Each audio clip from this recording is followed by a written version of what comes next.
Right. Amen. There was once upon a time where you didn't come to the Lord's house on Sunday morning and your car would crank right on up. Amen.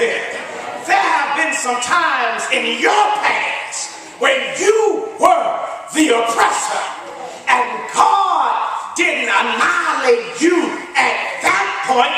Otherwise, you wouldn't be here today. And so the same God that extended mercy unto you is the same God that's extending mercy unto them. Amen. It is not God's will that any should perish, but that all should come to repentance. 2 Peter 3:9. God is long suffering. He gives folk time to change.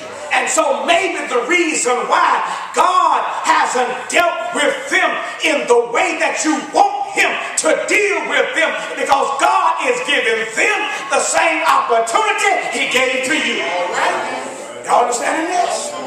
I know that don't sit well when you're the object of the scorn. I know it don't sit well when all of their adversity is laying in your lap. But you got to remember, at one point in time in your life, somebody had to pray to God about you. At one point in time, you ain't always been holy. You ain't always had your Bible up under your arm. You ain't always had the testimony. The only thing you drink on Sunday is grape juice. Amen. Amen. Amen. You ain't always had the testimony that you would always end your day with prayer. There was some stuff that you were into formerly that God had to give you time to change. And God is giving them the same opportunity that he's given to you. And so Habakkuk has this problem.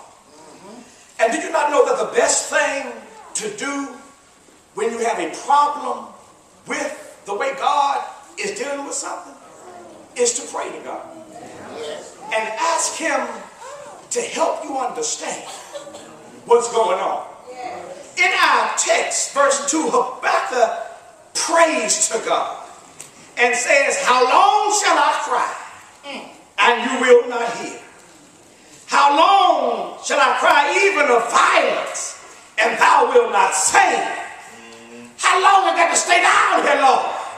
I know you hear me. Why aren't you answering me? Habakkuk prays to God. But what do you do when you pray and it seems like God ain't listening to your prayer? Where do you turn to when you can't get God to give you an attentive ear? Right, sir. What do you say when you feel like you can't go to God and pray? How do you comfort yourself when it seems like God isn't listening to you?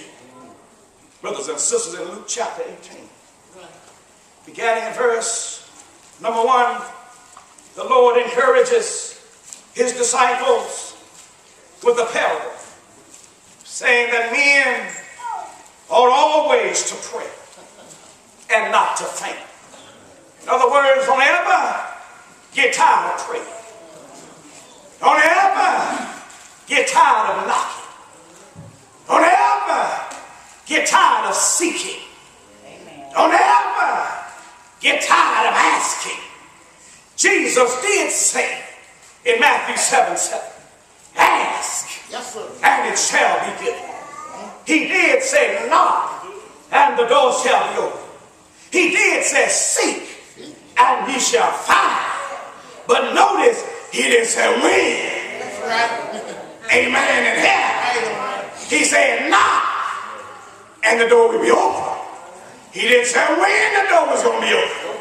He said ask, and it shall be given. He didn't say when it's going to be given.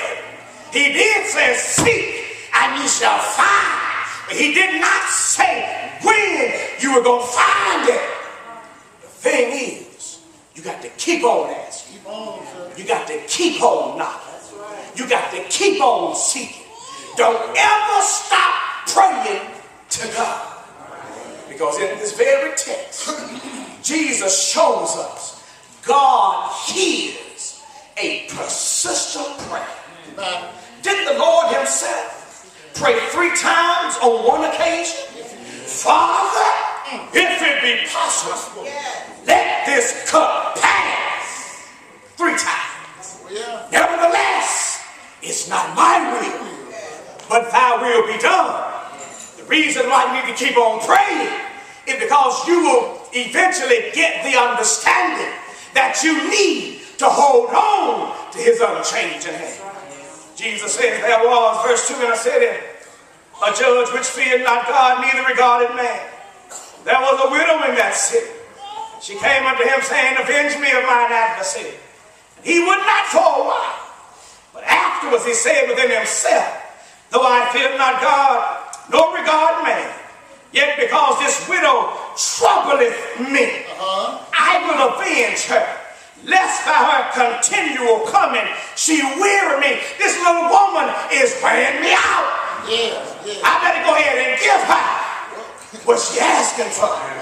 Jesus said, verse 6, hear what the unjust judge said. Shall not God avenge his own elect, which cry day and night unto him, though he bear long with him? Verse number 8, he says, I tell you, he will avenge them speedily. God will avenge you. But he says, the factor is, when the Son of Man comes, shall he find faith on earth? Do you have enough faith in God to keep praying to God when it seems like God ain't listening to your prayer? Notice what James says in James chapter 1 and beginning of verse number 2. As James also encourages us here, when we're dealing with something we can't understand, we need to keep on praying. Amen. James chapter 1, beginning of verse number 2, my brethren, count it all joy when you fall into divers temptations, knowing this, that the trying of your faith worketh patience. I know we don't like it, but that co-worker, or that boss, or that neighbor, or that spouse, or that child is helping you gain some patience. See, the more resistance you get out of that situation, the stronger your spiritual muscles become. That's the reason why physically in weight training, if you're going to build some muscle mass, you can't just do it with 5-pound sandbags.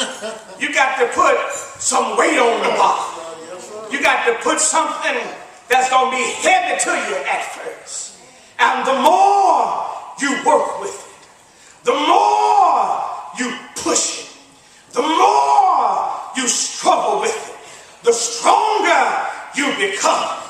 And that's the way it is in dealing with what we have to deal with in life. The longer you deal with it, the longer you agonize over it, the more you have to push it, the stronger you will become.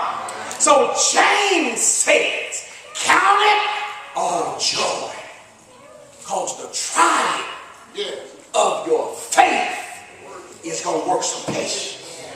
Now James says, let patience, verse 4, have her perfect work with you.